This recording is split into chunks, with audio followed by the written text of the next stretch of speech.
Xiangyang looked up one last time at the sun that had just begun to rise. He slowly closed his eyes, muttering a low voice.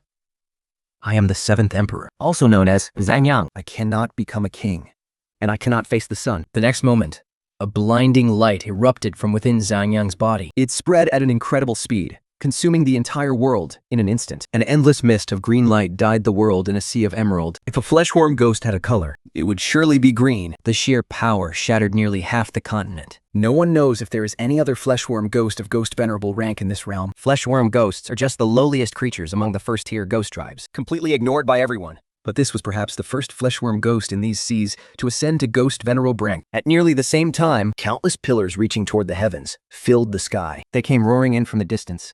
Those were the procreation pillars. A massive barrage of strategic-grade pillars began to carpet-bomb the remaining continental plates. In the procreation strategy room, countless staff stood before the grand sky-eye screen, watching the scene unfold. Ever since the king of the desolate tribe in Sanyang went missing last night, they had dispatched teams to scour every region monitored by the Sky-Eye. After the eternal night descended, the Sky-Eye could not function properly. It wasn't until dawn that they finally caught sight of Sanyang. But by the time they found him, Xianyang had already attained ghost venerable cultivation and was standing on the edge of a corporate human continent. He was in a state of full activation. This continent was one of the 5 newly discovered corporate human lands. Everyone watched in silence, witnessing Sanyang's march toward death. Things had not gone exactly according to their plan. All they could do now was fire as many pillars as possible to ensure that Xiangyang's sacrifice would carry the greatest value. In truth, Xiangyang succeeded, having absorbed the Sky-Eye orbital cannon and a massive barrage of strategic-grade pillars. The fleshworm ghost venerable detonated over the continent. It sank a vast portion of the land in a single heartbeat. This 3rd-tier continent was nearly wiped out by a single fleshworm ghost venerable. Behind them, a group of procreation members frantically fine-tuned the trajectories of the remaining pillars, aiming them toward the rest of the continental plates. Prison Lord Sangyang had left behind a final letter. As the image on the Sky-Eye screen slowly zoomed in, a wooden plank drifting on the surface of the sea, a lonely, seawater-soaked letter lay resting there. There was nothing written on the envelope. He looked toward the scene of this continent once more. This Tier 3 continent had been almost completely wiped out without any warning. There was no clearance of the skies. Xianyang simply ignored the incoming firepower. There was no way to stop Sanyang from penetrating deep into the continent. Just like that, an Enterprise human continent was officially destroyed. Tell logistics to head to the continent as fast as they can. Bring back every single resource they can recover. And make sure to bring back that letter as well. They saw Xianyang's lips moving. They realized that the fleshworm ghosts, just like the Night Watchers, cannot be resurrected. But whether they truly can or cannot, we'll have to wait until 9-5 returns. We'll have to let 9-5 try it out personally. Chen Fan gazed at the ruined continent, his expression heavy with silence. From a strategic point of view, the 5 newly discovered Enterprise human continents were annihilated in an instant. For breeding, the pressure has dropped significantly. But Sanyang, he's gone. He never expected that Xiangyang and the Desolate would develop feelings for each other. This was completely outside of his plans. It was a total deviation from everything he had mapped out. He isn't a god, after all. He can't account for every single possibility. He knows there are always going to be wild cards in this world. Take those 5 Enterprise human continents that suddenly appeared, for instance. The only difference is that he runs through endless simulations in his head to deal with those variables. But he never saw Sanyang as a variable he had to account for. This was never part of his plan. Yet for breeding, this turned out to be the best possible outcome. In this battle, we have suffered our first casualty among the members of breeding. Rank 95, Tier 2 member Xiangyang nearly wiped out an entire Tier 3 continent single-handedly. That achievement is larger than the heavens themselves. Chafan walked out of the command pavilion alone and made his way to the Jiangbei defense line. He stood upon the city walls, gazing out toward the distant shoreline. He remained silent, his expression dazed and adrift. The Desolate clan won a massive victory. It was all thanks to the concealment formation provided by Chen Jutin. With the Desolate clan lacking sufficient anti-air capabilities, using ultra-long-range strikes combined with the overwhelming psychological pressure of the Eye of Heaven, they seized the moment and plundered 443 days of survival time from the enemy's war quagmire. That much war quagmire survival time, it's not an easy thing to come by. If it were a head-on clash, even he would have a massive headache. The fall of the Enterprise continent bought him 178 days of survival time in the war quagmire. Now, Fenyu has a total of 621 days of survival time in the war quagmire. This is his trump card for what comes next. At the very least, it allows him to catch his breath. It's not as hopeless as before. After a long while, he shook his head. He cast the swirling emotions out of his mind. The crisis isn't over yet. He needs to stay calm. He must handle the upcoming battles as best he can. He turned and walked down from the city walls, returning to the Kano Pavilion. Looking Ku, who was guarding there, he said, "Tell 95 to come back. We have enough survival time in the war quagmire now. We don't do those few extra days he'd bring in." Understood, war quagmire. 95 was standing at the edge of the Hui continent, looking around with some unease. He hadn't slept for a whole day. He didn't dare to. The dangers of the war quagmire were far more complex than he had imagined. It wasn't just about the hostility from other continents. Just then, the communication talisman in his pocket received a message from Fanyu. The prison master has ordered. We have successfully plundered 621 days of war quagmire survival time. Pavilion Master 95. You can come home now. Really? 95 was stunned for a moment, then immediately broke into a wide grin. He tilted his head toward his strategist and said, "See? I told you Fanyu would be fine. We're going home." He immediately steered the Yi continent toward the storm zone nearby. He was already at the edge of the war quagmire, so it would only take a moment to pull out. However, a message faintly echoed in his mind. First time entering the war quagmire. You must survive for 30 days before you can exit. 95's expression soured instantly. We can't leave? 30 days? He had only spent 1 day in the war quagmire. There are 29 days left to go. The next 29 days were going to be agonizing. 95 first sent a message back to Fanyu, saying he wouldn't be able to return for 29 days. Only then did he sit down on the ground, let out a long sigh, and look at his strategist. We have to hold out for another 29 days. Do you think we can make it? Can. The strategist nodded, not saying anything more. They would be able to make it. They would be able to make it, but the breeding ground probably can't hold out much longer. More forces are closing in to attack it. Meanwhile, on the other side, clearing out this corporate continent was supposed to be an incredibly complex mission. It would have required deploying a massive fleet of assault ships. But with Coco here, we only need a dozen ships and a few logistics members to coordinate things. Time flies. As the sky began to darken, this logistics team had already salvaged every resource worth bringing back from that corporate continent. On the Zhongbei defense line, Fan leaned on his cane, staring out at the darkening sea. Behind him, Wang Kui handed over a letter soaked in seawater.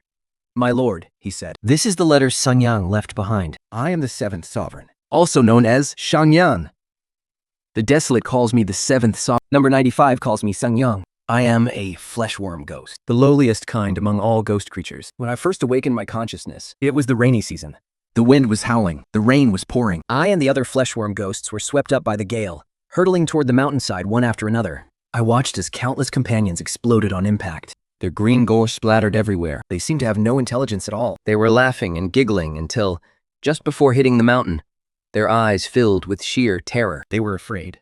And I was afraid too. At first, I tried hiding behind my companions to survive. But later, I discovered I could control my body, flattening myself into a concave shape. I caught the wind and started to fly. I had found a way to stay alive. Back then, I felt so incredibly clever. It was an unclaimed continent. Looking back now, even though those days were filled with fear, they seem like some of the few moments of true freedom I've ever had. Later, a powerful ghost entity arrived on the continent with its subordinates. It subjugated all the ghosts on that land, including us, the fleshworm ghosts. And so, we began our path of conquest. I still remember that first charge. The artillery towers on the city walls were roaring. The charging ghosts beside me were dying, one by one. And that powerful master ordered us to keep on charging. There weren't even any high-level spirits in the haunted grounds around me. I just followed them and charged into the fray. I ran away. I was so scared. I don't know how much time passed after that, but the war finally ended. Even that powerful spirit had perished. I was left drifting on the ocean, with nowhere to go and no idea what to do. For the first time, I started to wonder, what was the point of my existence? It wasn't until then that another powerful spirit crossed my path. He just casually scoped me up into a spirit lair. This one was even stronger. He had reached the level of a ghost saint. I had never even heard of that rank back then. All I knew was that he was light years ahead of me. He told me he was my king. We fought in the war mire together. But before long, we were crushed and demoted to a secondary rank. We barely managed to escape that hellhole of a battlefield. He led his remaining subordinates to a nearby stretch of sea. We ended up seizing a continent. We called it the 1-8 continent. He kept saying that one day, we would storm back into the war mire and take back what was ours. I fought in countless battles, but it felt like a lifetime of running. I absorbed so much ghost energy from the carcasses of fallen flesh spirit ghouls. My cultivation level just kept rising, almost without me realizing it. The moment I finally woke up to this fact was after we arrived at the 1-8 continent. The king looked at me with eyes full of joy and said, "A pseudo-king level flesh ghoul is a rare find indeed. Someday, you will be the one to deliver the final, crushing blow." Later on, the king started mass-producing flesh ghouls. He made them all die, right by my side, just to choose me to absorb their ghostly essence. I didn't want to watch it happen, but I had no way to refuse him. Eventually, I evolved into a great ghost level flesh ghoul, and then a ghost emperor level flesh ghoul. The king was even happier. He knighted me as the 7th emperor. He told me that when the day finally came for me to be unleashed, it would shake the very foundations of heaven and earth. This process went on for such a long time. It went on for so long that I completely lost track of time. That was until I met you, boss. and accidentally discovered that you possess the dark sacred body. Having been to the Warmire myself, I know exactly what the dark sacred body signifies. It means that as long as you're willing, there is a very real chance that you could become the king of this entire world. The king of the entire world. That was the most emotional day of my entire life. I ranted frantically to my boss about how terrifying the dark saint body was, hoping my boss wouldn't go back to the breeding ground, but instead take me with him to reach the pinnacle of power. I don't even know why I wanted to reach the top. It's just that the previous king always wanted to, so I subconsciously made it my own goal. I only remember kneeling on the ground, wailing and sobbing, begging my boss to leave that place, to go out on his own. My boss looked so calm. He just reached out a hand toward me and said, "Shanyang, get up and come home with me." Shilong was the name he gave me after I started following him. Before that, I never had a name. I never thought I could have one either. The word home was the second time I felt such a strange, new emotion. I can't even describe how I felt at that moment. The first time was when number 95 said I looked like a fleshy little worm with no combat strength at all, so he told me to stay behind him. I don't know how many years I had spent in this world, but that was the first time I felt that kind of feeling. I swore to myself right then and there that if my boss was ever in danger, I would give my own life to repay that kindness. After that, my luck seemed to get better and better. We spent 2 peaceful years on the Wing Protector continent. Every morning I'd wake up and go for a run with my boss, with that goofy phantom black tortoise trotting along behind us. At first, I was always caught and beaten to a pulp, but later on, I kept running faster and faster, until that phantom black tortoise couldn't catch me anymore. The breeding ground had made us extra-large beach chairs, and an extra-large copy of the Breeding Daily. Every afternoon, my boss and I would lie on our chairs and read the news. My boss's favorite thing to do was to admire his own name, printed in the history books. Even though it was only mentioned a few times, he would read it over and over again, as if he could never get enough of it. I remember pouting and saying, "It's just a name. What's so great about it?" My boss closed the history book very seriously and said, "This is the history of breeding, kid. Not just anyone can leave their name on these pages." I felt a bit defiant, so I gritted my teeth and said, "I could do it too." My boss didn't seem to believe me. We rest a lot together. I gotta get— He laughed so happily. He even patted my head and said, "Keep dreaming." Those days are really worth remembering. They were the 2 happiest years of my life. Later on, I was ordered by 95 to infiltrate the Desolate clan undercover. Before I left, I wanted to tell him so many times that I was a meat puppet ghost. Just like the Night Watchers, I couldn't be resurrected. But after I asked 95 if he truly didn't want the propagation to go extinct, and he gave me a firm yes, I kept my mouth shut. I just made a silent vow to myself. If the propagation couldn't hold them off, I would trigger my own core and blow the Desolate clan to pieces. But what happened next was nothing like what I had imagined. I met Huang. When we first met, I intentionally pretended to be running for my life, trying to lower his guard.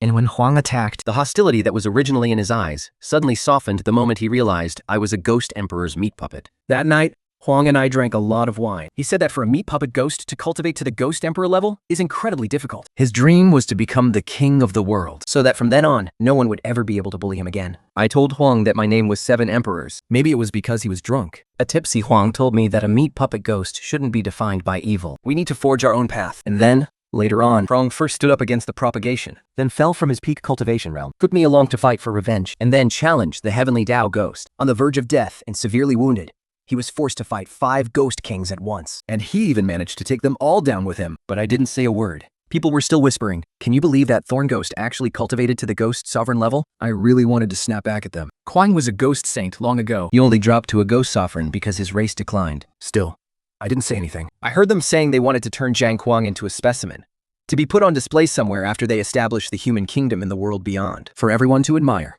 I remained silent for a long, long time. I left behind a letter.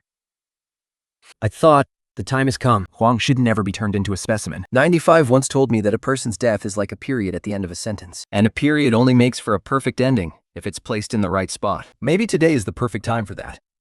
I left, and this time, I wasn't being forced by any seal of evil. This time, this is the path I chose for myself. I finally found my own way. If this letter can make it into the hands of the propagation, please tell 95 that he will always be my boss. If my death can be of any service, I hope all the credit goes to 95. If I ever qualify to be recorded in the history of breeding, don't write my name down. Just put that I was a subordinate of 95. My boss always loved the idea of his name being in the history books. Some call me the 7th Emperor.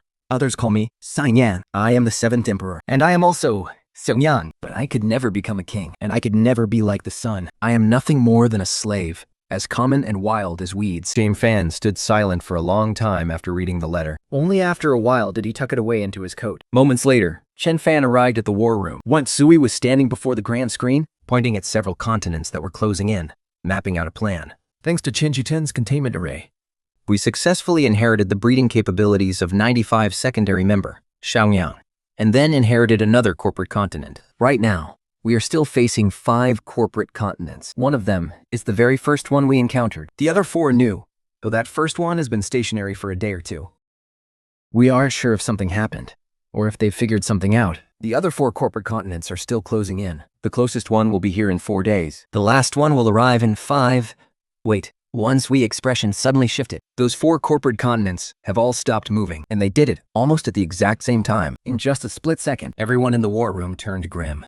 This means there is a very high chance they have established communication with one another, and it is highly likely they know that one of their corporate continents has already been assimilated. There is a significant risk they will join forces. For them, this is a nightmare scenario. Taking them out one by one and playing for time, fighting to sustain the war, was their only chance to breathe. But if those 4, or even all 5, launch a total offensive together, it will be a total catastrophe for the base. At the very least, it is definitely not good news. Master of the prison, Wan Si.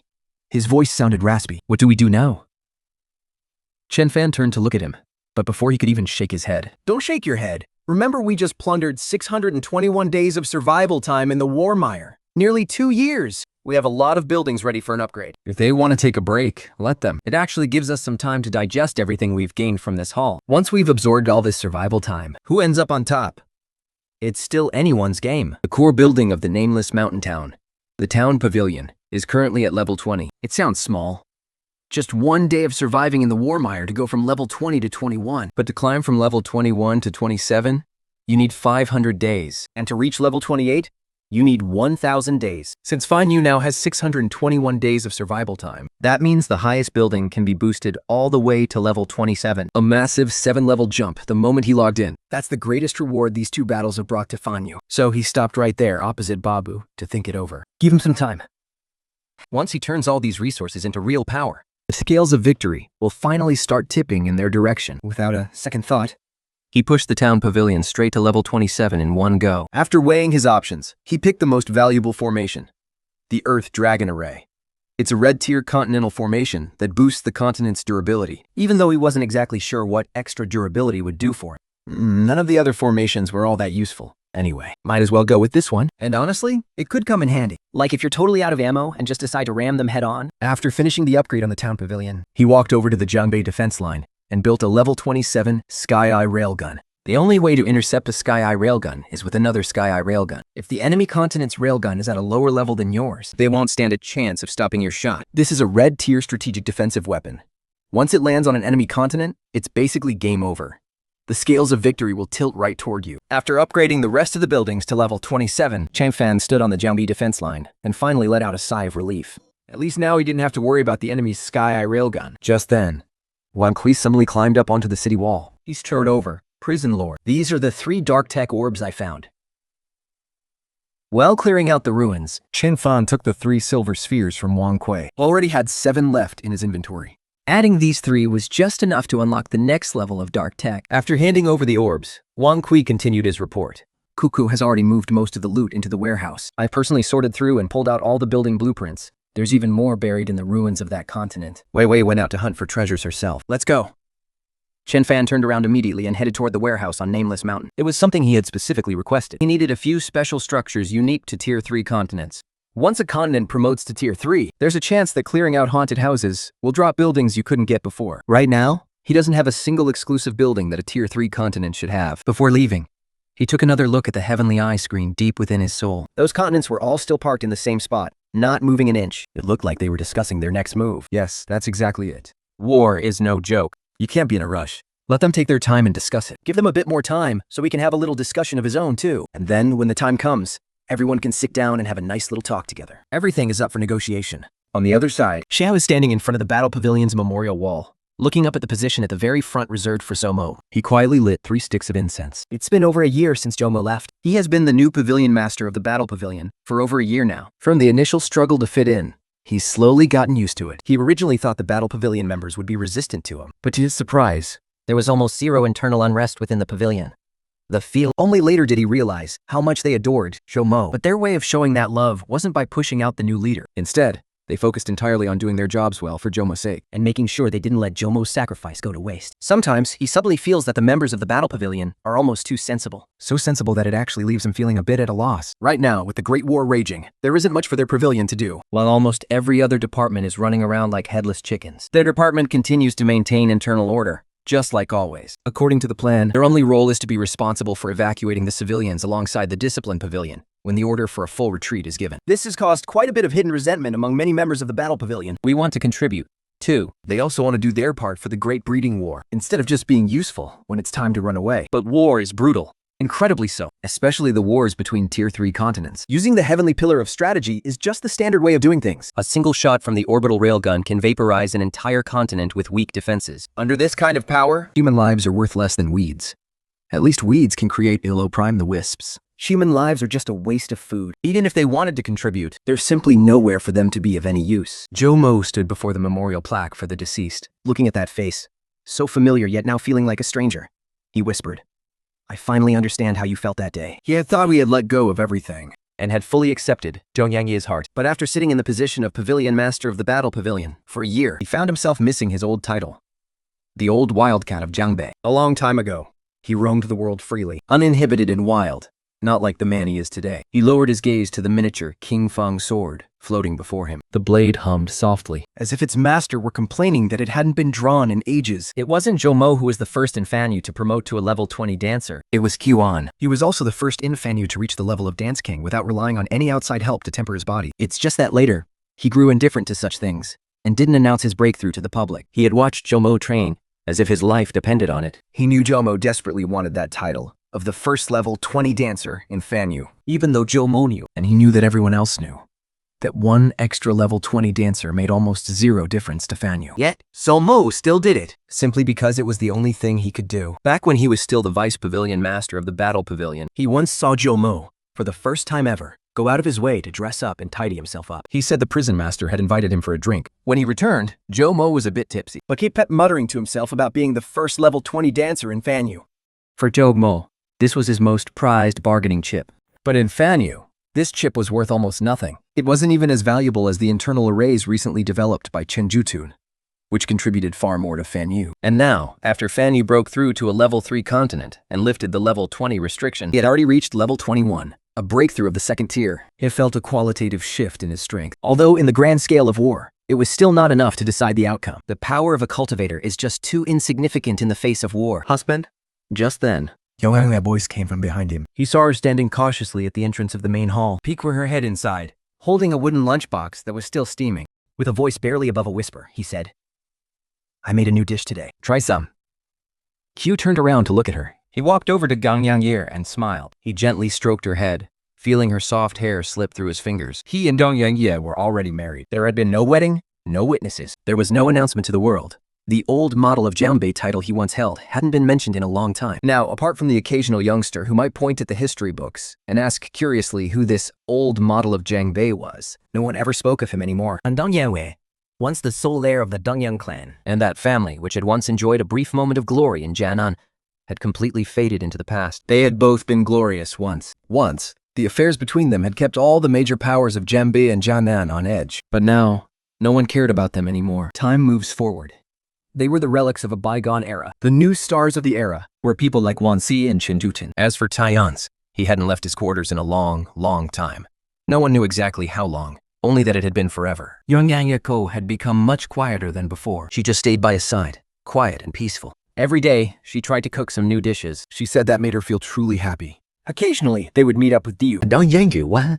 It was always a joy when old friends gathered. But Dayu and Zhang Yanjuan were getting on in years. When those two eventually pass on, their circle of friends will be 2 people fewer. Recently, a great war has been brewing. Are you very busy?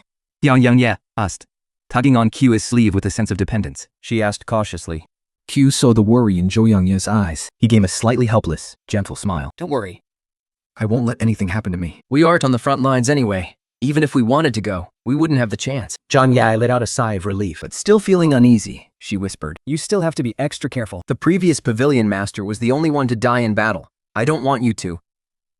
Q shook his head firmly. That last time was because there was an infiltrator inside. Since then, we've thoroughly purged the ranks. I guarantee there won't be any infiltrators left. I'm not going to die. That's good.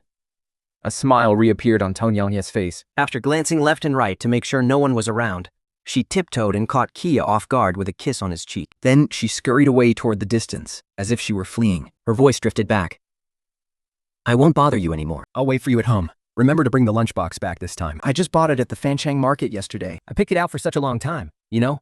Kia watched Zhong Yunye's retreating figure in silence. After a long moment, he picked up his chopsticks and took a bite. Delicious.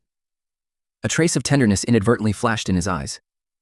Life like this is actually pretty good. The Qingfeng blade hovering beside him also stopped its humming. It stood motionless, like a withered tree. If Fan Yu is defeated, they'll have to head to the world beyond the heavens. Could they still have a life like this? This crisis has far exceeded everyone's expectations. The Jade Master, who usually loved sitting on a rocking chair in front of the Cave 1 city wall drinking tea, has been practically living in the strategy pavilion day and night these past few days. The Jade Master doesn't show much negative emotion on his face. It feels as if he's under no pressure at all. Whether he feels any inside, only he knows. Inside the main hall of the strategy pavilion behind him, there is a couplet hanging on the wall. Even if I am but a mayfly drifting into the vast sea, I shall stain the heavens red with my burning blood. This was once the slogan for the Western Action Group of the Eternal Night Hall. After the strategy pavilion was established, the Jade Master adopted it as the pavilion's motto. Have you read the daily news lately? In a courtyard in Fansheng, Zhong Yangyuan, looking like a young boy, sat by a well, staring at the newspaper in his hands. Xiaoyang, under the Ghost Emperor. A ghost pet with the cultivation of a ghost emperor ascended to Ghost Venerable yesterday. He self-detonated over a human continent, And with his own strength,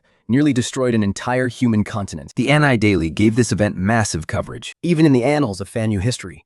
This is the first time so much ink has been used to record a single event. I'll read it to you, Yang Yuan said, not waiting for a reply before reading out the title of the historical record. Under the Ghost Emperor, the general stands tall, breaking the Fate Pavilion through 100 battles. Returning as a Ghost Venerable, he achieves the ultimate sacrifice, blood deer covering the sky. Saiyang burns his life flame, and in an instant, all is gone. He paused for a moment, then murmured in a daze. It's very rare for Henyu to use such a large amount of space in their history books to describe a person. Or rather, a ghost. He understood Shengyang better than anyone else, simply because he too is a human type. He knows clearly that self-detonation is the only true value a human type has. If they just let themselves die of old age, it would mean they lived their entire lives without ever realizing any value at all. Worthless. Like a rotten apple left to rot in a warehouse. And he envied Saiyang more than anyone else. Xiaoyang's self-detonation could destroy an entire Tier 3 continent. But now, his self-detonation is practically useless. It couldn't possibly affect this battle at all. Day was sitting by the well, trimming a bouquet of flowers he just bought. He didn't even look up, as if he hadn't heard a word. But after a long silence, he finally lifted his head, his eyes meeting Gang Yangyuan's gaze. Let's go too. 阴阳女王说不修理，你都还没一月是来。 We can still stand on our own for now. But what about when we're 2 or 3 years from the end? Do you want the breeding faction to send people to look after us? Like they're taking care of toddlers? How don't we go out with a bang while we can still move? What do you think? Diu stayed silent for a long time before shaking his head. Don't go and cause more trouble. To go out with a bang takes more than just determination. It takes power. 勇敢懂得意話，真係死挺冇。 He just stared, dazed, at the ripples in the bottom of the well. Right. Not everyone has the privilege of going out in a blaze of glory. Forget about the fact that he only has a few years left. Even in his prime, he wouldn't have had the ability. Not unless he underwent modifications by the Yongye organization. But even with those modifications, the power would still be nowhere near enough to handle this battle against the breeding faction. He was once the great elder of the Zhongyang clan. He was once the greatest external threat to the Zhongyang clan. But now, he is nothing more than a stubborn old man guarding this courtyard. The era hasn't forgotten them, but the era has abandoned them. In that continent, long since reclaimed by the breeding faction, hordes of logistical staff are bustling about. Most of the spoils, like those from the ghost market, have already been hauled away, but the rest of the harvest is still being excavated.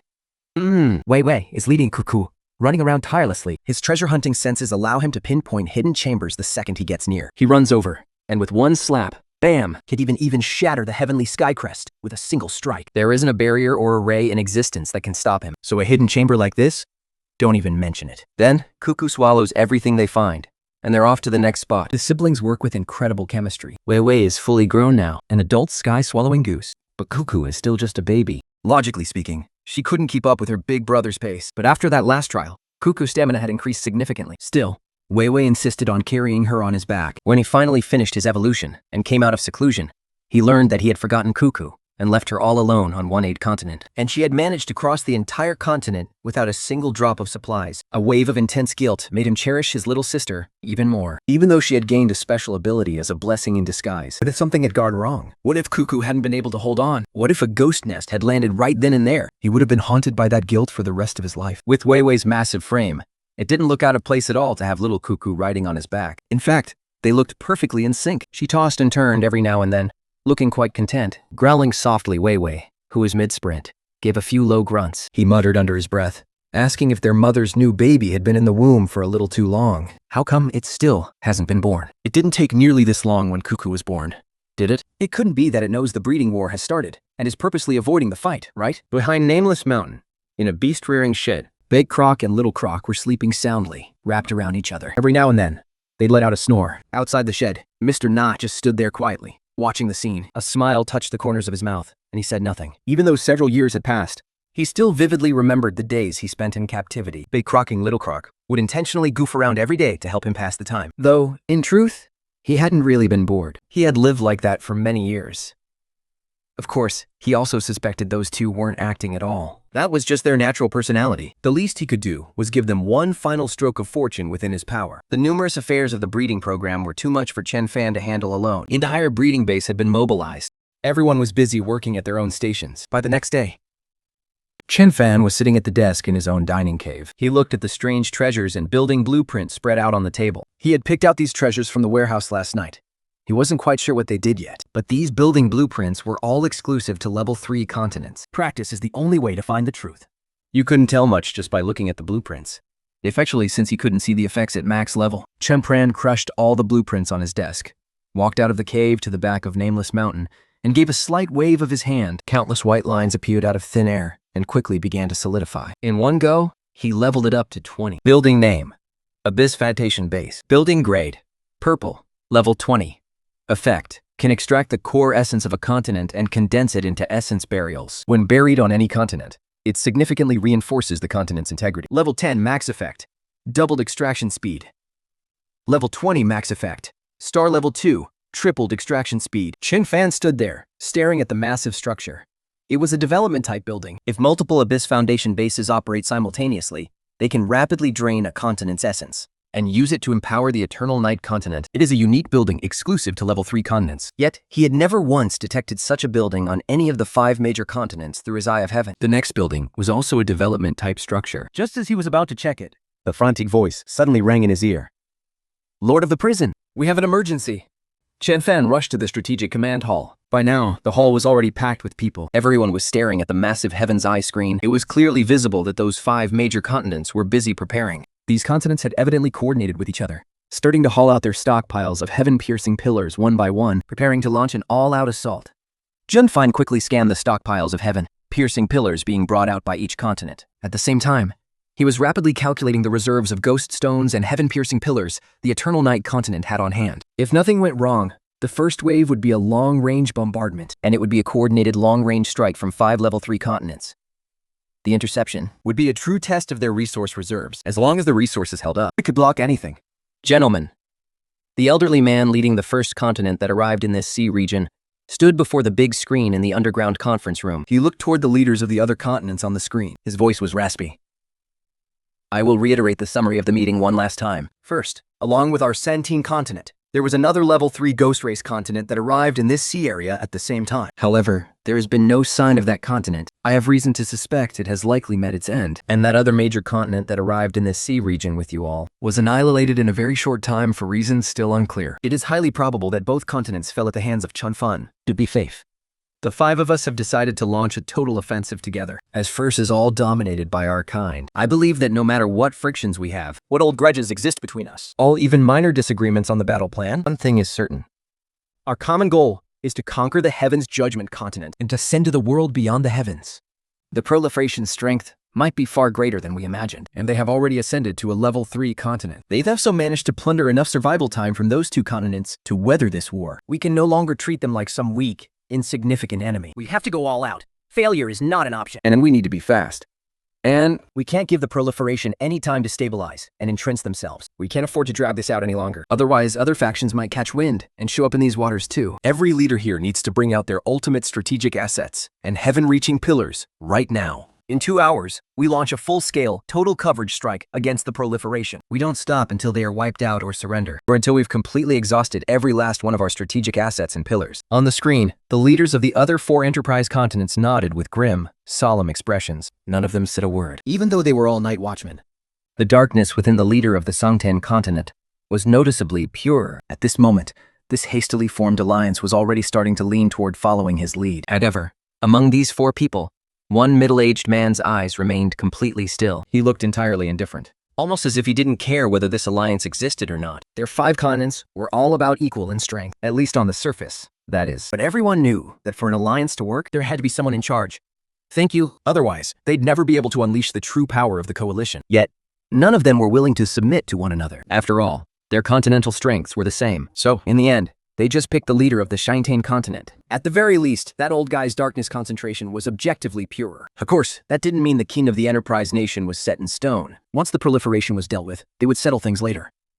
After the meeting officially ended, the old man's confidant stepped forward and whispered, "Your Majesty, 70% of our reserves of strategic assets and heaven-reaching pillars have been brought out. We are currently making final preparations for the launch." The old man nodded slowly. Even though he told the room that every continent had to bring out their secret stash, they all knew the truth. After taking down the proliferation, they were more than likely going to have to fight each other. If he didn't hold back some of his own power now, how would he handle the other continents in the next stage? He was certain that the others were holding back too. "Let me know when everything is ready," the old man said, staring at the screen, his voice cold and devoid of emotion. But his hands, gripping the crutches, turned white from the sheer force. Perhaps it was because victory was right within reach. Or maybe a long-held dream was finally about to come true. He couldn't help but feel a sense of unreality. What he wanted most right now was for Fan Yu to put up some kind of fight. That would make all of this feel real to him. But he just lowered his eyelids slightly. He let out a silent laugh. You truly didn't see how Fan Yu could possibly win. Inside the Strategic Command Center, Wansui took a deep breath. Then he looked up at the scenes playing out on the massive screen. He said, his voice raspy, "As things stand right now, in 2 hours at the most, those 5 continents will launch a massive bombardment against our land. There is no way we can intercept all of them. We only have about 200 strategic sky-peering pillars in reserve. Most of our reserves are standard pillars. The strategic ones require a massive amount of ghost stones to produce. Even if we utilize the city walls to engage in aerial defense and let them strike our walls, if their bombardment is too dense, the speed of destruction will outpace our repair speed. Once a section of the wall is shattered, the aerial defense will completely fail. The engines are filling to make, and when that happens, the enemy's firepower will pour directly into the heart of Eternal Night Continent. It will be an absolute nightmare for our air defense system. Whether we can hold them off or not, it's better if we strike first. We should test them instead. I propose we immediately launch a massive bombardment against the first continent that reached these waters. Catch them off guard right from the start." Jing Fan shook his head. He calmly uttered one word. "Wait." Wansui grew anxious, rushing to say, "We can't afford to wait any longer. They clearly don't intend to give us any time to build up our strength. If we don't strike first, we'll be on the losing end." Just then, Chen Fan raised a hand to silence him. Bombarding just one continent is completely pointless. Notify by the missile base to ignite the ghost fire. Prepare all 180,000 of our sky-piercing pillars for launch. Once the order is given, we will unleash a full-scale blanket bombardment across all 5 continents. We won't stop until the enemy is wiped out, or we run out of ammo. Wansui subconsciously relayed the order first. Only then did he rasp at, "Lord, to strike all 5 continents at once. We'll burn through our pillars and ghost stones way too fast. If we just hit one, we could catch them off balance." Chen Fan turned to look at him. "And then what? They're caught off balance, and then what? What are you going to do after that?" Wansui stammered, at a loss for. He wasn't thinking that far ahead. His only goal was to throw the enemy into chaos first, and put a stop to their scheme. Since they were already at war, there was no point in holding back. Along the walls of the missile storage base behind Wuming Mountain, rows of level 27 Heavenly Dao cannons began to roar. He had modified ordinary heavenly pillars into strategic-grade weapons of immense power. At the same time, members of the governance pavilion had been waiting nearby. They quickly applied concealment arrays to each of the strategic-grade heavenly pillars. This made them look exactly like ordinary pillars once launched. Furthermore, the pillars Fan Yu produced carried a massive ace up his sleeve, the Heavenly Dao Blessing effect known as 3 Pure Ones manifestation, a trick he hadn't revealed while battling the desolate continent. or the Enterprise continent. He wasn't sure if other continents had specific detection methods for this. Playing it close to the vest, he aimed to catch them completely off guard. Meanwhile, the pillars deployed across other corners of the Eternal Night continent were rapidly charging and entering the final prep stage, including those on the new continent and others. At a single command, they all roared to life. Beyond Looming Mountain, the missile base was fully prepped and ready. 15 strategic-grade heavenly pillars slowly rose into the sky, vibrating with power. They streaked across the sky, shooting deep toward the ocean. Since the 5 continents were at different distances from where Fan Yu was, he had to calculate the exact time delay to ensure they all detonated simultaneously. In the command center, countless people stared at the red beams of light streaking across the giant monitoring screen. Some gripped their clothes, visibly nervous. This was 5 against 1, going to war with 5 Tier 3 continents at once. It would be a lie to say they weren't on edge. Fan Yu, however, didn't pay much attention to the big screen. Instead, he was busy crafting one piece sculpture after another. Logistics members stationed in the command center quickly rushed to deploy these sculptures to every corner of Fan Yu's territory. This was the 3rd architectural blueprint he had acquired, and it was unique to Tier 3 continents. He had seen this building before when scouting the Songtian continent. He had even asked about it. Now, thanks to Tianling, he finally possessed this architecture himself. It was a vital structure, especially for his air defense systems. Finally, when the pillars launched by Fan Yu were just 1,400 kilometers from the Shantian continent, the continent's watchtowers finally triggered the alarm. Beep, beep, beep, boop. A shrill, though not yet frantic, warning siren echoed through the underground conference room. The old man glanced at the screen. 3 crimson beams were hurtling toward the Songtian continent. The screen clearly displayed the energy levels of these 3 beams. Strategic-grade heavenly pillars. So Fan Yu has a few tricks up his sleeve, the old man mused thoughtful as. For you to pinpoint the coordinates of our continent so precisely. He must have some very unique reconnaissance methods. They only launched 3 level 1 heaven-piercing pillars. What they're actually aiming for? That, he's not sure yet. Are they testing the waters? Or do they not even have the exact coordinates? Or maybe they're just not sure they can hit the target dead on. Testing the waters with a small explosion. It didn't really faze anyone in the conference room. After all, those were just standard pillars. They didn't even need to launch their own to intercept them. Their anti-aircraft guns could easily take them down. The piece sculpture purple structure needs the sentry towers to light up first. Then the Heaven's Eye railgun can kick in. Once a Tier 3 continent gets the blueprint and builds it, it senses incoming firepower from 1,000 kilometers away and sends commands to the towers. Then it activates other structures through the capillary network to finish the interception. It even automatically chooses the best way to intercept, based on the incoming firepower. The building's main job is just sensing that incoming heat and handling the defense automatically. You could say that when you put it all together, it's the strongest anti-air system on a Tier 3 continent. As long as you have the resources, the enemy's firepower basically can't touch home base. But as those 3 strategic-level pillars closed in on the Xiantian continent, the anti-aircraft guns along the coastal wall started roaring to life. Dozens of glowing red shells, like strings of marbles, rained up toward the pillars in the sky. Honestly, logically speaking, with that kind of dense barrage from the anti-aircraft guns, those 3 pillars should have been shredded in midair instantly. But these 3 level 1 pillars were tougher than that. Way tougher. They completely ignored the anti-aircraft fire, pushing straight toward the heart of the continent. The piece sculpture sensed something was wrong. It triggered the pillars immediately for a second round of interception, but it was already too late. At the speed those pillars travel, how could there possibly be time for a second chance? Launching those pillars and getting them up to speed takes time. Still, you have to hand it to them. This Tier 3 continent has some serious history. The piece sculpture's reaction time was lightning fast. Even with no time to spare, they still managed to launch 5 strategic-level pillars to intercept the threat. 2 were successfully caught and blown up in the air. But one made it through. Under the horrified gaze of the guards on the coastal wall, that pillar just breezed right through what they called their strongest anti-air system. It landed softly, deep inside the continent. The next second, powered by a level 27 Heaven's Path cannon, the dual max-level effects of the pillar, and some dark tech, a massive mushroom cloud erupted in the center of the continent. The blast, shaking the very ground beneath them. Boom!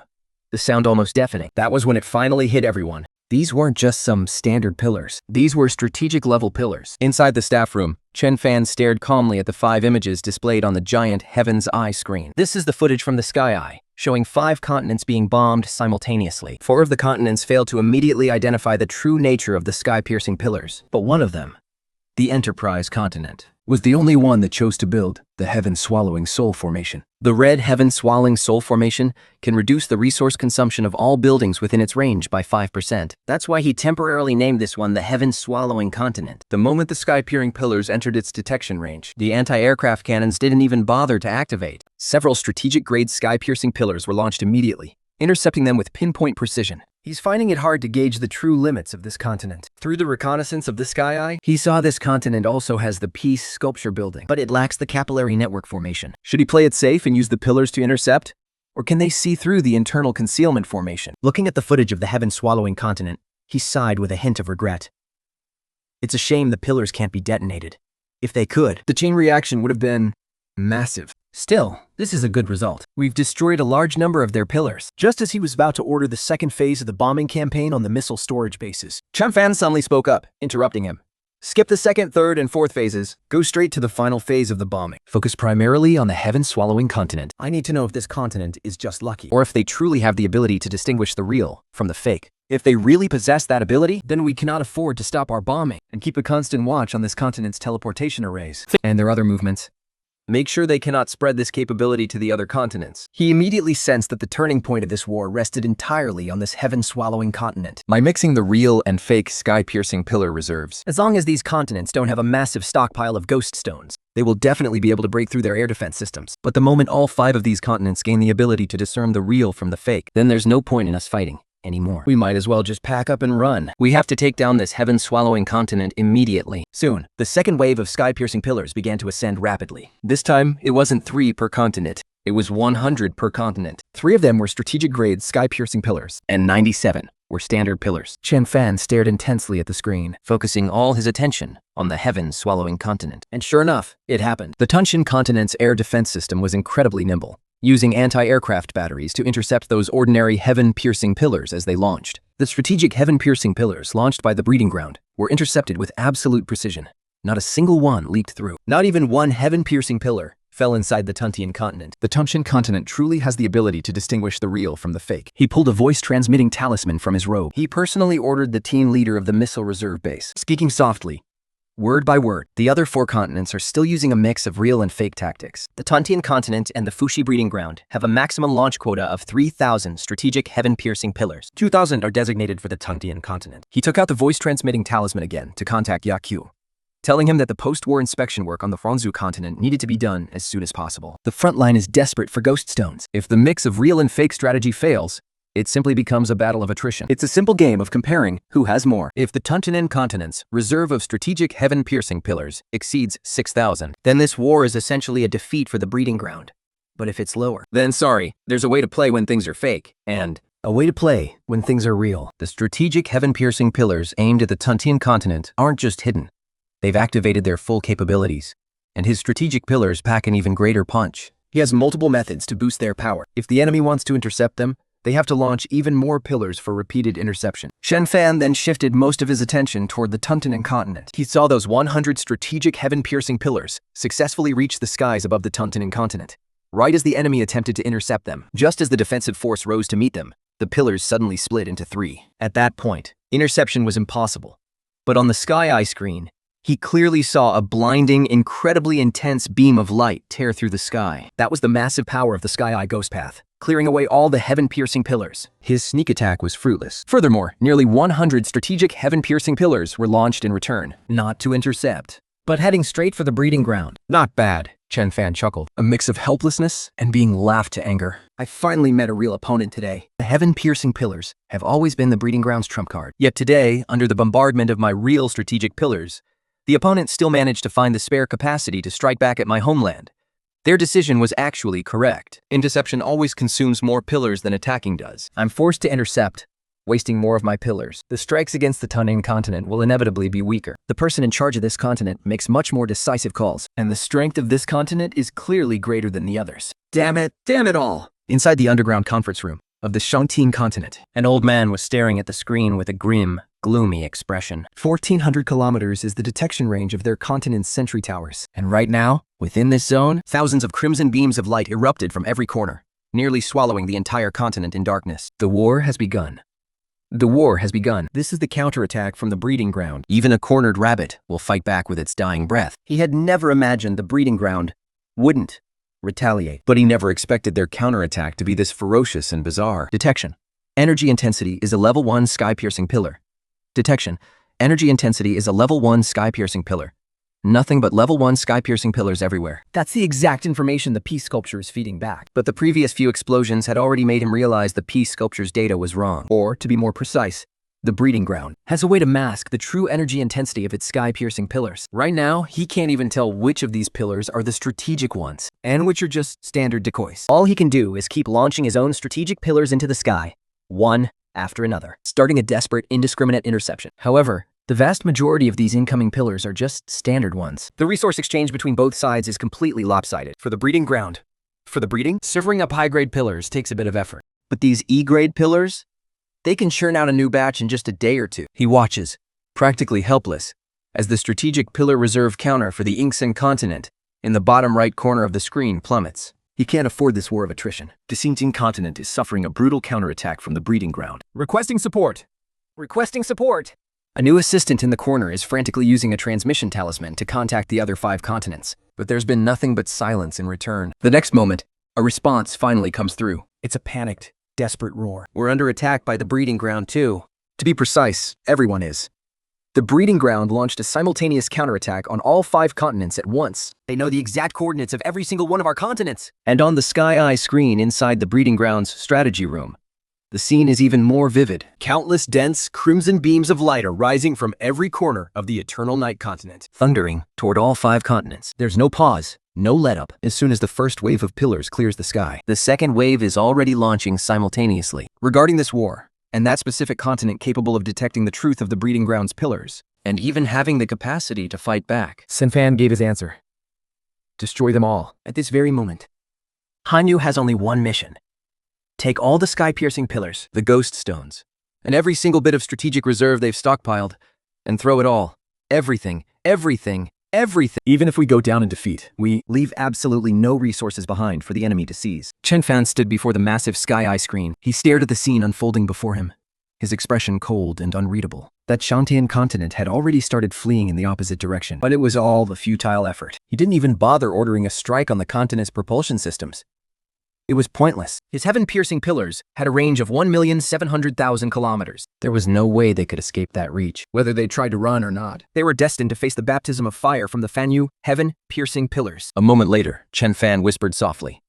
Through the Sky Eye, he could clearly see that the Tuntian continent, capable of detecting the truth, was starting to buckle under the pressure. They were raising base after base of strategic heaven-peering pillars from the ground, desperately trying to intercept. Seeing this, he felt a slight sense of relief. Even though this continent was stronger than the others, as long as they showed even the slightest, smallest sign of struggling, it meant they weren't actually invincible.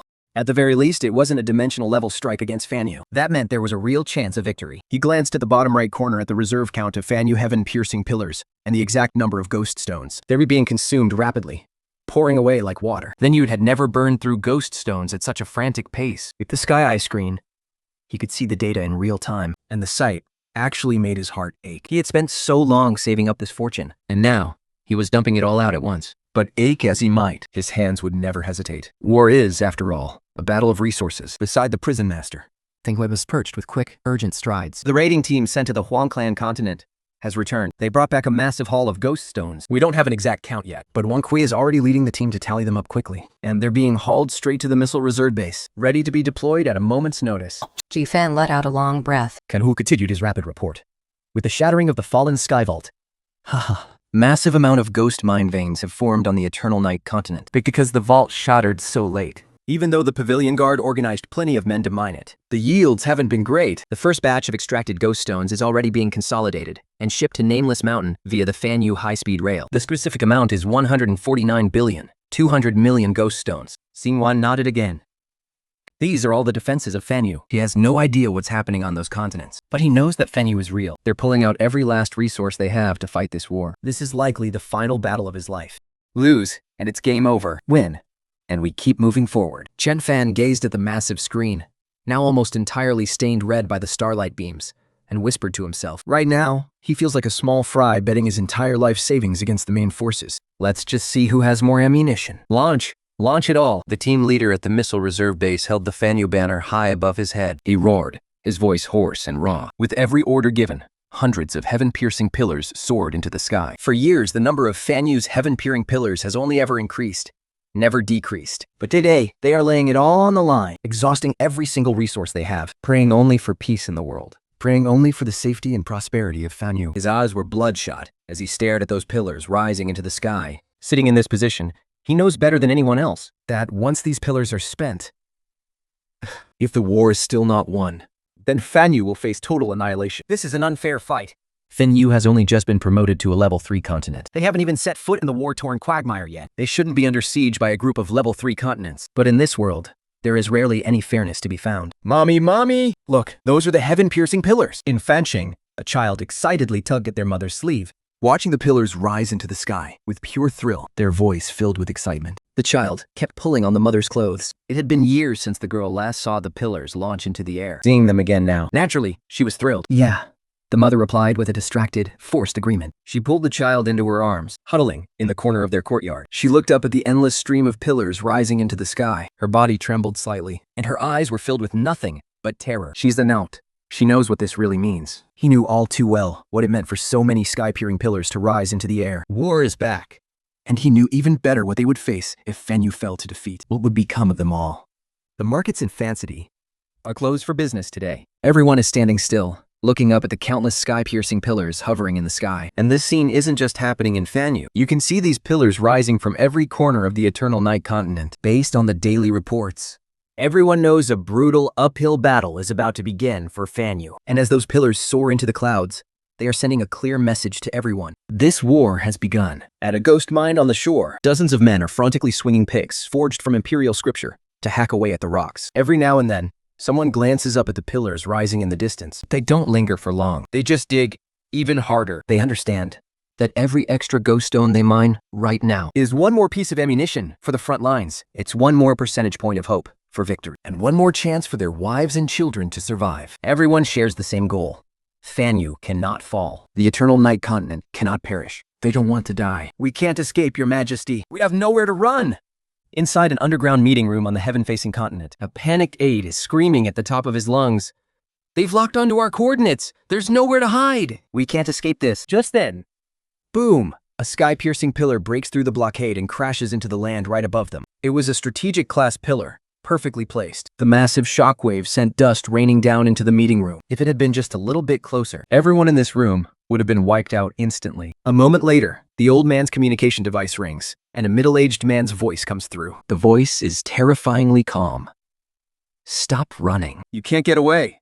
All units, listen up. Launch the Sky-Eye pillars immediately. Target Fanyu. We must strike back. Freenew's counterattack has already been going on for a full incense stick of time. There was no sign of fatigue. We have no idea how many resources the breeding faction actually has in reserve. We can't afford to gamble on whether their resources outweigh our own. It's time to strike back. I'll lead the charge, and I expect you all to follow. And listen closely. This isn't about firing just one. We launch them all. I don't know how many Sky-Eye heaven-piercing pillars you stockpiled, or how many more you're still capable of producing right now. But this time, we have to pull out everything we've got. Once the play is set, I want to see a massive swarm of those pillars rising into the sky. The old man looked down at the voice transmission talisman in his hand, his fingers trembling slightly. He recognized the voice.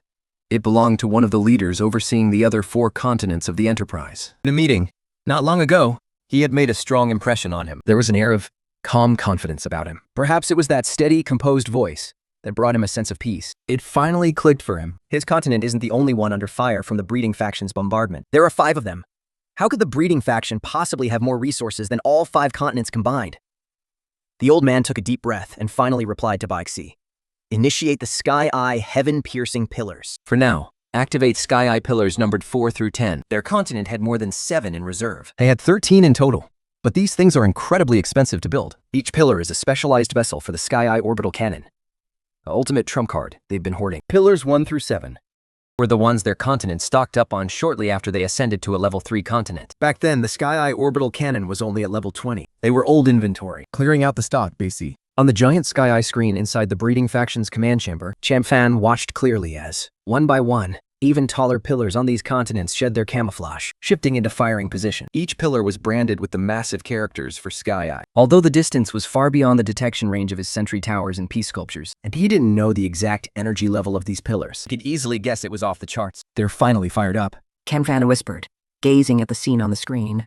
These Sky-Eye heaven-piercing pillars could never be detonated on the Eternal Night continent. The destructive power they would unleash would be nothing short of apocalyptic. The next moment, the pillars began to launch, one after another. 1, 2, 3. Chen Fan counted them off one by one. A total of 27. The cost of a single Sky Eye orbital cannon blast is 100 billion ghost stones. Even with the breeding faction's relentless cost-cutting measures, that's going to cost a staggering 13,500 million ghost stones. Which means, if we want to intercept these Sky Eye heavenly pillars, we're looking at an expenditure of at least 364,500 million ghost stones. Chen Fan looked toward the bottom right corner of the Sky Eye monitor, where members of the Qin and Kang pavilions were inputting data, watching the ghost stone numbers for the breeding project jump in real time. Reserve balance. 1,200 billion ghost stones. The amount hasn't changed since before. We still have enough capacity to strike back. Chai Fan said softly. Pass the order. Have the missile base get ready. The time is almost right. We can deploy the Sky Eye heavenly pillars now. And tell Wang Maji to speed up the breeding process. The inner containment formation cannot be applied to the Sky Eye heavenly pillars. The energy they radiate is just too immense. Meanwhile, in another stretch of the ocean, Yuan Mazi was standing at the edge of Plum Blossom Island. He stared at the ghost skin map in his hands, burning with anxiety. Right before the war started, Shen Fan came to this island in person and packed it full of Yuwinshan thrusters. Yes, absolutely packed. Not a single gap left. The Yusin thrusters were placed almost side by side. The result? The island is now moving even faster than the Eternal Night continent itself. After all, when you completely ignore cost efficiency, You can always go faster. and Plum Blossom Island has one more special feature. It's incredibly difficult to detect. You can only see it with the naked eye once you're close enough. His mission is to get as close to the Shanting continent as possible. There's a teleportation array on the island that leads to the breeding site, but there are absolutely no defensive fortifications. As for what to do after closing in, the prison master didn't say. He only told him to get within 100 kilometers, and if he gets discovered, to retreat immediately through the teleportation array. At the same time, in other corners of these waters, besides the breeding site on Rugged Island, 3 other islands were also racing toward the center of the battlefield, with the Merchant Pavilion's crew leading 27 Sky Eye heavenly pillars. They arrived near the Eternal Night continent almost simultaneously. The Sky Eye railguns deployed along the Eternal Night defense line were fully charged. They began to slowly turn their barrels. The next moment, a deafening roar of explosions ripped through the air. The very ground nearby began to tremble. Intense, massive beams of searing light shot out, intercepting all 27 Sky Eye heavenly pillars right there above the sea. 27 Sky Eye heavenly pillars exploding all at once. The scene was pure chaos. The heat waves were so intense that even the Fanyu members near the defense lines could feel the scorching air hitting them. It felt just like being right next to a massive inferno. The sky glowed brighter than ever, and every Fanyu member near the front line stared up, their faces pale with dread. They didn't even want to imagine the kind of disaster that would have unfolded if those Sky Eye pillars had actually hit the Eternal Night continent. Fengyu was locked in a battle they absolutely could not lose. They couldn't afford to lose, and they didn't have the luxury of failing. And so, Fengyu went all out. The heavenly pillars began launching with even greater frequency and frenzy. The deafening roars of the pillars shooting into the sky echoed over Nameless Mountain. The explosions rang out one after another, nearly non-stop. If there had been a dormant mountain god resting in Nameless Mountain, it would have been shaken awake by now. Inside the pan space, Chen Fan glanced at the energy levels from the peace sculpture displayed on the Sky Eye screen and let out a sigh of relief. He saw that the highest energy level among the Sky Eye heavenly pillars was 27. It matched the level of his own Sky Eye railgun, meaning he could intercept them. Over on the Shanting continent, the scene was even more vivid. The old man in the underground conference room stared at the screen. Once he saw that the entire batch of heavenly pillars had been detonated before even entering the Eternal Night continent, he knew for certain they had been intercepted. All 27 of them. Intercepted. This meant that Fanyu had deployed at least 27 high-level Sky railguns. What the hell? Even they, on the Shanting continent, hadn't deployed that many Sky railguns. A single Sky Eye railgun cost nearly 20 billion ghost stones. During the manufacturing process of these red-tier strategic continental-level structures, a massive amount of energy just dissipates into the air, and you would adjust a force that had newly advanced to a level 3 continent. Why would they have such a massive stockpile of Sky Eye railguns? Could it be that this place, the Heavenly Condemnation Continent, really holds some kind of secret treasure? But he soon had no mind left to ponder that question, because a blinding line of text suddenly popped up on the screen. Warning. Extremely high energy firepower incoming. Warning. Extremely high energy firepower incoming. It's only polite to return the favor. Fengyu threw a few back at them too. Not many. Just 3. The only good news was, Fenyu's Sky Eye heavenly pillars couldn't be hidden by internal concealment formations. They could see them perfectly clearly. When those 3 Sky Eye heavenly pillars arrived over the Sangtian continent and successfully broke through the defense lines to enter the center, the Kairai railguns deployed on the walls of the Sangtian continent simultaneously shifted their muzzles, preparing to intercept. But the next instant, under the blessing of the Tao, one breath turns into 3 purities. Those 3 sky-eye heavenly pillars instantly multiplied into 9. The change happened so suddenly, but in the next heartbeat, the 11 sky-eye railguns that the Shangting continent had hidden under camouflage on their city walls all unleashed their power at once. Guided by the peace sculpture, several blazing pillars of light suddenly blasted into the sky. Only 2 sky-eye railguns were placed out in the open. The remaining 9 were all hidden in the shadows. Although it all happened so suddenly, The Shangtin continent still managed to intercept them all. if you were to rewind that moment and play it back in extreme slow motion, you could clearly see that the fission of the breeding pillars and the firing of the 11 sky-eye railguns happened at almost the exact same time. This wasn't a reaction. It was a prediction. Inside the underground command room of the Shangtin continent, the old man gripped his notebook with a death grip. The blue veins on his pale fingertips were painfully visible. His eyes were burning with a madness that had reached its peak. He knew it.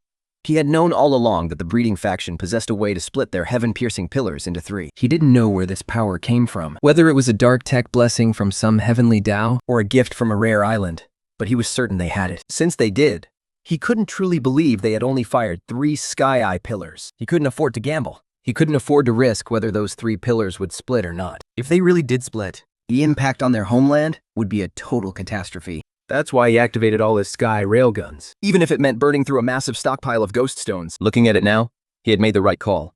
The entire continent was shaking violently. Even with the successful interception, the massive explosions occurring so close to their own soil had set the whole continent trembling. A flicker of regret crossed the old man's eyes as he glanced at the ghost stone count in the bottom right corner of the screen. The brutality of this battle and the sheer drain on their resources had far exceeded his expectations. Their stockpiles and pillars were being depleted at a terrifying speed. That single synchronized volley from all 11 railguns alone had cost him 2,421 ghost stones. Now, the total amount of usable ghost stones across the entire continent was down to only 81.9 billion. How many more rounds could he hold out for? 1? Maybe 2? And how many more of those tricks did the breeding faction have up their sleeves? Even though there hadn't been any major casualties on Shangtin soil, Yuan knew they had already lost. They had started this war with absolute dominance. They were the first faction to arrive in these waters. But now, they were no longer the ones who decided if the war ended. Behind him, a subordinate's voice trembled as he spoke. "Sir, we have enough ghost stones left to craft at most 100 strategic-grade heaven-piercing pillars. We can't hold them off anymore." The old man looked at the screen, watching hundreds of crimson light beams racing toward them from the distance once again. He let out a hollow, bitter laugh. It's all over. The outcome is set in stone. He didn't even get to see what the Eternal Night continent looked like. The war ended before he even caught a glimpse of anyone from Fanyu. They must have had a massive stockpile of ghost stones. At the very least, among Tier 3 continents, they weren't just top tier. They were definitely ahead of the pack. They are. When they first made contact with Fanyu, in order to destroy the heaven mystic thrusters of the Eternal Night continent, they burned through a huge amount of their ghost stones. He originally thought it had a significant impact, but looking at it now, it all suddenly makes sense. Hanyu never had any intention of running away. Pingyu knew his continent's coordinates perfectly well. If they wanted to run, they would have done it long ago. That whole fleeing act was just a ruse to drain his supply of ghost stones. He always thought he was the hunter, but in reality, he was the prey from the very start. He just slowly walked right into the enemy's trap.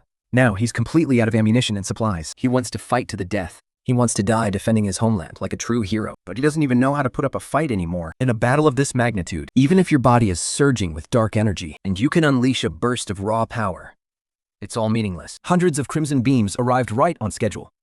They streaked across the sky, reaching the heavens above the Shangtin continent, accompanied by a piercing, agonizing screech. The final sky-eye pillars they had kept in reserve were completely exhausted after intercepting that last wave. There's no chance left.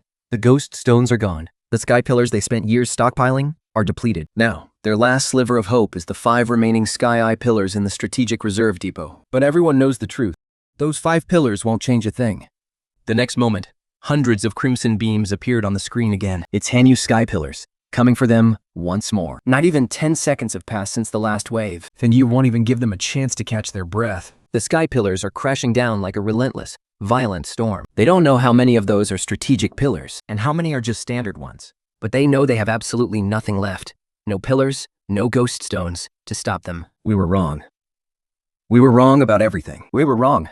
From the very beginning, the old man's body began to fracture. He gripped his cane tightly, forcing himself to stay standing, refusing to collapse, staring at the hundreds of crimson star beams raining down on the screen. His eyes filled with despair and bitterness, he muttered that they should have ended this quickly from the start. If they had, perhaps the proliferation wouldn't have advanced to a Tier 3 continent.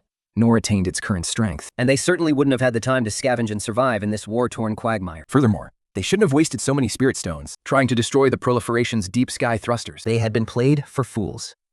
But in this world, there is no medicine for regret. He had lived for a very long time. So long that he had begun to fear death, a paralyzing, all-consuming fear of the end. His eyes were bloodshot, fixed on those crimson beams on the screen, with a tone bordering on madness. He gritted his teeth and spat out every word. Activate all remaining Eye of Heaven pillars. Target 4 of them at the other 4 Enterprise continents. Target the last one at the core of the war quagmire. He could die, but he wouldn't die alone. He was going to drag everyone down with him. He had originally intended to slip out of the war zone in secret, planning to seize the Eternal Night continent without alerting a soul. But since it had come to this, he didn't mind drawing every eye in the world toward this place. As long as enough people were watching, he would see the proliferation in hell. They would meet again there. And as for those 4 Enterprise continents, he had already lost everything. He sure as hell didn't want to see them swoop in and pick up the pieces of his legacy, to have the Summing continent destroyed at the cost of draining the proliferation's spirit stones.